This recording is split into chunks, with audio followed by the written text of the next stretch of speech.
जय जगन्नाथ नमस्कार। आसतु नजर पकेबा मयूरभंज जिलार आज टॉप न्यूज अपडेट कौन कौन सब रही किंतु तापूर्व आपण मानक गोटे अनुरोध वीडियोटी को संपूर्ण देखंतु आ जो मैंने प्रथम करी चैनल को आछंती सब्सक्राइब करंतु जाफल प्रत्येक नूतन वीडियो नोटिफिकेशन आपण सर्वप्रथम पाई परिबे। आज प्रथम खबर राजस्व ग्रामर दाबी नहीं रामचंद्रपुर साहि लोके नहीं भोट बर्जन निष्पत्ति। राजस्व ग्रामर दाबी रविवार पूर्वाह्न 11टा समय रामचंद्रपुर साहि लोके भोट बर्जन निष्पत्ति नहीं एक दृश्य देखा मिली मयूरभंज जिला बिजातला ब्लॉक अंतर्गत खंत पंचायतर खंत ग्रामर रामचंद्रपुर साहि।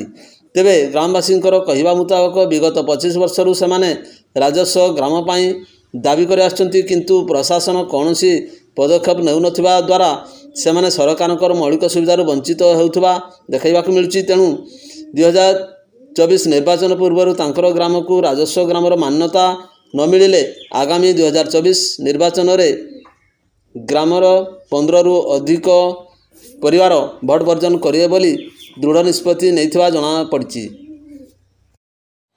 परवर्ती खबर आंबगड़िया ग्रामरू छेरी चोरी करी फेरार चोर को जरका छकरू काबू कर निस्तुक छेचिले लोके। एतलाकारी आंबगड़िया ग्रामर हेमंत महांत अभियोग मुताबक तांको बुढ़ीमा पाख जंगल में छेली चराउथबा बेले संतोष कुमार नाम पंजीकृत एक मोटरसाइकेल 2 जण युवक आसी बुढ़ीमा चराउथबा एक कला रंगर खासी को आखि पिछुड़ाके बलपूर्वक चराई नेबाकू चेष्टा करथिले। एथिरे बुढ़ीमा अटकाइबाकू चेष्टा करुथबा बेले सेमाने गाड़ी को धक्का दे द्रुत गति सेठारू खसी पळाइथिले। चित्कार शुणी पाख लोक मैंने दौड़ी आसी छेली चोरकर पीछा करथिले। 2 जण छेली चोर छेली को नहीं बैशिका उपखंड जरका छकरे बिक्री करुथबा जजना करुथबा समय पीछा करुथबा लोक मैंने दौड़ी आसी पहुँची। हो हल्ला शुणी स्थानीय लोक मैंने दौड़ी आसी थिबा बेले 2 छेली चोर को माड़ी बसी निस्तुक पिटी थिले। 2 छेली चोर मध्यरु बैसिंगा इलाकार कंदाटुडू घटनास्थल चंपट मारिबार सफल होता। मात्र अन्य जड़े छेली चोर बैसिंगा उपकंठ नछिपुरिया ग्रामर कानू अरब सरजन पाड़ को दौड़ी बांधि निर्धूम छेची स्थानीय लोक मैंने। खबर पाई बैसिंगा पुलिस घटनास्थल पहुंची अभियुक्त छेली चोर कानू को उद्धार करने सहित छेली चोर व्यवहृत मोटरसाइकेल को जबत कर पुलिस एने बैसिंगा थाना 89 नंबर एक मामला रुजु करने सहित तदंत करुछि बैसिंगा पुलिस। परवर्ती खबर निर्वाचन आयोग द्वारा मयूरभंज जिलार 5 जन प्रार्थी को अयोग्य घोषित करा जायछि। भारतीय निर्वाचन आयोग द्वारा अयोग्य प्रार्थी मानकर तालिका प्रकाश पाई। से मयूरभंज जिलार विधानसभा प्रतिद्वंदिता करुवा 5 जन अयोग्य प्रार्थी रही। एने मयूरभंज जिला प्रशासन पक्षर जिलापाल रविवार 5टा समय सूचना प्रदान करछंती। मयूरभंज जिलार करंजिया निर्वाचन मंडल बैद्यनाथ सिंह, सुभाष चंद्र हेम्ब्रम, जशपुर निर्वाचन मंडल जगन्नाथ सोरेन, बांगीरपसी निर्वाचन मंडल देवेंद्र नाथ सिंह, रायरंगपुर निर्वाचन मंडल सुशीला सोरेन बोली सूचना दी जाइछि। तेबे जनप्रतिनिधि आईन 1951 धारा अनुजाई उक्त प्रार्थी माने निर्दिष्ट अवधि प्रतिद्वंदिता करने अयोग्य घोषित होइछन्ति। परवर्ती खबर बेपारुआ गाड़ी चालना जोगु रजाबसा निकट में मिनी ट्रक संगे आयरन रोजई ट्रक धक्का अल्पके बर्तिले चालक। मयूरभंज जिला विशोई ब्लॉक दे जाइछुआ 39 नंबर जातीय राजपथ में विशोई थाना अंतर्गत रजाबसा निकट एवं द्वारशेणी घाटी पूर्व रविवार सकाल 9टा समय रास्ता खराब जोगु बेपारुआ गाड़ी चालना जोगु आयरन बोझई ट्रक मिनी ट्रक मध्य धक्का होइथिला। सूचना मुताबक मिनी ट्रकटी रास्ता खराब जोगु यांत्रिक त्रुटि होई रास्ता कड़े छिड़ा होइथिबा बेले आयरन बोझई ट्रक बेपारुआ गाड़ी चालना जोगु भारसाम्य हराई मिनी ट्रक को धक्का देइथिला। फल आयरन ट्रकटी रास्ता तल को ओह्लाई जाइथिला। तेबे अल्पके 2 ड्राइवर मृत्यु मुखर बंची जाइथिबा जଣା पड़छि। खबर पाई दुर्घटनास्थल विशोई पुलिस पहुंची घटनार अधिक तदंत जारी रखिछि। परवर्ती खबर बारिपदा सहर विभिन्न स्थान में बेआईन मद जबत 2 जण गिरफ। बारिपदा सहर विभिन्न स्थान में मद जबत कराइछि। एसहित उक्त कारबार रे संपृक्त 2 जण को गिरफ करिछि पुलिस। तेबे संपृक्त माने हेले बारिपदा टाउन थाना अंतर्गत बेलगड़िया अंचल 27 वर्षीय अभिनंदन साहू एवं 29 वर्षीय लिटुन साहू। रविवार संध्या बेले बारिपदा सहर विभिन्न स्थान में थिबा होटेल ढाबा एवं फास्टफुड दुकान मानकरे बेआईन भावे मद बिक्री हेउथवार खबर पाई बारिपदा टाउन थाना अधिकारी सुमित कुमार सोरेन नेतृत्व में यह चढ़ाऊ कर ତେବେ ଏହି ଚଢ଼ାଉ ସନ୍ଧ୍ୟା ସମୟରେ ହେଉଥିବା ବୋଲି ପୋଲିସ ପକ୍ଷରୁ ସୂଚନା ମିଳିଛି। ଏହି ଚଢ଼ାଉରେ ଦେଶୀ ମଦ 300 ଲିଟରରୁ ଉର୍ଦ୍ଧ୍ୱ ଏବଂ ବିଦେଶୀ ମଦ 100 ଲିଟରରୁ ଉର୍ଦ୍ଧ୍ୱ ମିଶାଇ ମୋଟ 400 ଲିଟରରୁ ଉର୍ଦ୍ଧ୍ୱ ମଦ ଜବତ କରାଯାଇଥିବାର ସୂଚନା ମିଳିଛି।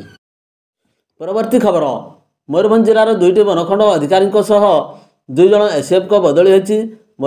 ମୟୂରଭଞ୍ଜ ଜିଲ୍ଲାର 2ଟି ବନଖଣ୍ଡ ଅଧିକାରୀ ନିଯୁକ୍ତି ସହ 2 ଜଣଙ୍କର ଏସିଏଫ୍ଙ୍କର ଅନ୍ୟତ୍ର ବଦଳି ହୋଇଛି। ଏନେଇ ରାଜ୍ୟ ସରକାର ଜଙ୍ଗଲ ଏବଂ ପରିବେଶ ବିଭାଗ ପକ୍ଷରୁ ଶନିବାର 5ଟା ସମୟରେ ବିଜ୍ଞପ୍ତି ପ୍ରକାଶ ପାଇଛି। ବିଜ୍ଞପ୍ତି ଅନୁଯାୟୀ ନବରଙ୍ଗପୁରର ସହକାରୀ ବନ ସଂରକ୍ଷକ ଏସିଏଫ୍ ଅମ୍ବୁଜ ଉମା ମହେଶଙ୍କରଙ୍କୁ ଅତିରିକ୍ତ ବନ ସଂରକ୍ଷକ ପାହ୍ୟା ବୃଦ୍ଧି କରିବା ସହ ବାରିପଦା ବନଖଣ୍ଡ ଅଧିକାରୀ ଭାବେ ନିଯୁକ୍ତି କରାଯାଇଛି। ସେହିପରି କରଞ୍ଜିଆ ବନଖଣ୍ଡ ଅଧିକାରୀ ଶ୍ରୀକାନ୍ତ ନାୟକଙ୍କୁ କେନ୍ଦୁଝର ଜିଲ୍ଲାର ପଥେପାଣି ସୁରକ୍ଷା ଅଧିକାରୀ ଭାବେ ବଦଳି କରାଯାଇଥିବା ବେଳେ ତାଙ୍କ ସ୍ଥାନରେ ଘୁମସୁରର ଉତ୍ତର ଡିଭିଜନ ଏସିଏଫ୍ ସୁବ୍ରତ କୁମାର ପାତ୍ରଙ୍କୁ କରଞ୍ଜିଆ ବନଖଣ୍ଡ ଅଧିକାରୀ ଭାବେ ନିଯୁକ୍ତି କରାଯାଇଛି। ସେହିପରି ବାଲେଶ୍ୱର ଡିଭିଜନର ଏସିଏଫ୍ ତପନ କୁମାର ପରିଡ଼ାଙ୍କୁ ବାରିପଦା ସର୍କଲ ଆଞ୍ଚଳିକ ମୁଖ୍ୟ ବନ୍ୟପ୍ରାଣୀ ସଂରକ୍ଷକ କାର୍ଯ୍ୟାଳୟରେ ବଦଳି ହୋଇଛି। ସେହିପରି ଶିମିଳିପାଳ ବାଘ୍ର ସଂରକ୍ଷଣ ଉତ୍ତର ଡିଭିଜନର ଏସିଏଫ୍ ବୈଦ୍ୟନାଥ ମାଝୀଙ୍କ ରାଉରକେଲା ସର୍କଲ ଆଞ୍ଚଳିକ ମୁଖ୍ୟ ବନ୍ୟପ୍ରାଣୀ ସଂରକ୍ଷକ କାର୍ଯ୍ୟାଳୟକୁ ବଦଳି କରାଯାଇଛି। ଯଦୁମଣି କେରକେଟାଙ୍କୁ ସମ୍ବଲପୁର ଆଞ୍ଚଳିକ ମୁଖ୍ୟ ବନ୍ୟପ୍ରାଣୀ ସଂରକ୍ଷକ କାର୍ଯ୍ୟାଳୟକୁ ବଦଳି ହୋଇଛି। ପରବର୍ତ୍ତୀ ଖବର, ଜଡ଼ିଦା ପଞ୍ଚାୟତ ମନା ପକ୍ଷରୁ ମିଳିତ ଓଡ଼ିଶା ନିଶା ନିବାରଣ ଅଭିଯାନ ଅନୁଷ୍ଠିତ। ବେଆଇନ ମଦଭାଟିକୁ ମାଟିରେ ମିଶାଇଲେ ମହିଳା। ସୂଚନାଯୋଗ୍ୟ ଯେ ମୟୂରଭଞ୍ଜ ଜିଲ୍ଲାର କପ୍ତିପଦା ବ୍ଲକର ଜଡ଼ିଦା ପଞ୍ଚାୟତରେ ମନା ପକ୍ଷରୁ ମିଳିତ ଓଡ଼ିଶା ନିଶା ନିବାରଣ ଅଭିଯାନ ଦିବା 2 ଘଟିକା ସମୟରେ ଅନୁଷ୍ଠିତ ହୋଇଯାଇଛି। ବେଆଇନ ଭାବେ ମଦଭାଟିକୁ ଭାଙ୍ଗିଛନ୍ତି ପଞ୍ଚାୟତର ଶତାଧିକ ମହିଳା। ପଞ୍ଚାୟତ କାର୍ଯ୍ୟାଳୟର ଶତାଧିକ ମହିଳା ବାହାରି ଲୋକମାନଙ୍କୁ ସଚେତନ କରିବା ସହିତ ସ୍ଥାନୀୟ ଜଙ୍ଗଲରେ ଥିବା ବେଆଇନ ମଦଭାଟିକୁ ଭାଙ୍ଗି ଦେଇଛନ୍ତି। କପ୍ତିପଦା ପୋଲିସର ଉପସ୍ଥିତିରେ ଚେତାବନୀ ଦେଇଛନ୍ତି, ଆଗକୁ ଯଦି ସେମିତି ବେଆଇନ ମଦ କାରବାର ହୁଏ ତାହେଲେ ମହିଳାମାନେ ଆଇନକୁ ହାତକୁ ନେବାକୁ ପଛାଇବେ ନାହିଁ। ଏଥିପାଇଁ ଉଭୟ ରାଜ୍ୟ ଏବଂ କେନ୍ଦ୍ର ସରକାର ଦାୟୀ ରହିବେ ବୋଲି କହିଛନ୍ତି। ପରବର୍ତ୍ତୀ ଖବର, ଝାଟିଅଡ଼ା ଗ୍ରାମରୁ ଚୋରା ଦେଶୀ ମଦ ଜବତ, ଜଣେ ଅଟକ। ରାଜଗୋବିନ୍ଦପୁର ଥାନା ଅନ୍ତର୍ଗତ ଝାଟିଅଡ଼ା ଗ୍ରାମରୁ ଚୋରା ଦେଶୀ ମଦ ଜବତ ହୋଇଥିବାର ଜଣାଯାଇଛି।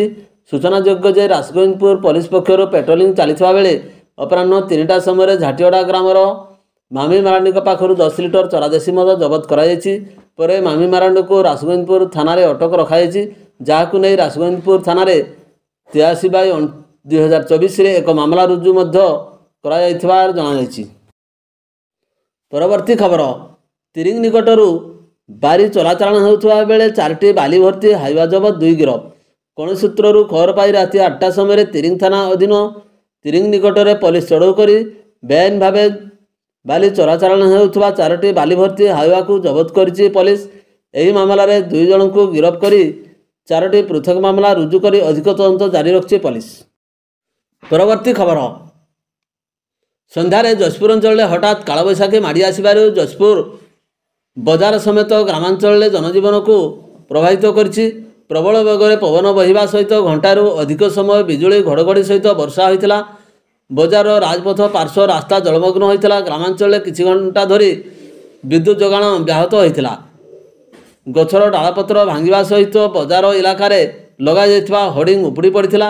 ଶିମିଳିପାଳ ବାଘ୍ର ସଂରକ୍ଷଣ ପକ୍ଷରୁ କରାଯାଇଥିବା ବୃଷ୍ଟିପାତ ରେକର୍ଡ ଅନୁଯାୟୀ ଡୁକୁରାଠାରେ 37 ମିଲିମିଟର, ଯଶପୁରର ରାମତୀର୍ଥଠାରେ 36 ମିଲିମିଟର, ବରେହିପାଣିରେ 16 ମିଲିମିଟର, ନଅଣାରେ 15 ମିଲିମିଟର ବର୍ଷା ରେକର୍ଡ କରାଯାଇଛି।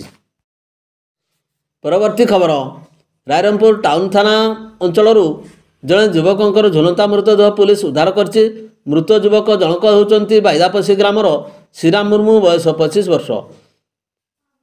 ରାତିରେ ଶ୍ରୀରାମ ଘର ଭିତର ପଟୁ କବାଟ ବନ୍ଦ କରି ଶୋଇପଡ଼ିଥିଲା। ସକାଳେ ଦୀର୍ଘ ସମୟ ଧରି କବାଟ ନ ଖୋଲିବାରୁ ପରିବାର ଲୋକେ କବାଟ ଭାଙ୍ଗିବା ପରେ ତାଙ୍କ ମୃତଦେହ ଝୁଲନ୍ତା ଅବସ୍ଥାରେ ଦେଖିବାକୁ ପାଇଥିଲେ। ଏ ସମ୍ପର୍କରେ ପୁଲିସକୁ ସୂଚନା ଦେବା ପରେ ପୁଲିସ ଶବ ଉଦ୍ଧାର କରି ରାଇରଙ୍ଗପୁର ଡାକ୍ତରଖାନାରେ ଶବ ବ୍ୟବଚ୍ଛେଦ ପରେ ପରିବାର ଲୋକଙ୍କୁ ହସ୍ତାନ୍ତରିତ କରିଛି।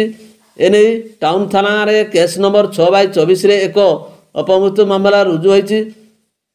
आत्महत्यार कारण जनापड़ी नथिबा बेले किछि दिन ହେବ ଶ୍ରୀରାମଙ୍କର ମାନସିକ अवस्था भल नथिबा परिवार लोके कहते। परवर्ती खबर राज्य सरकार पंचायत राज और पानीय जल विभाग पक्षर जारी करा जायथिबा विज्ञप्ति अनुसार मयूरभंज जिला परिषद पक्षर 15 तारिख में जिलार 295 जन ग्राम रोजगार सेवकों को जिलार बदली कर विधिवत चयन कमिटी माध्यम ग्राम रोजगार सेवक मैंने panchayat accountant data entry operator पद को पदोन्नति पाई नूतन पंचायत को बदली होती। यही मर्म जयपुर ब्लॉकर विभिन्न पंचायतर कार्य करता 13 जन को अन्यत्र बदली करा बेले नूतन भाव 15 जन जोग देते। भिडियोटी को शेष पर्यंत देखि अनेक अनेक धन्यवाद।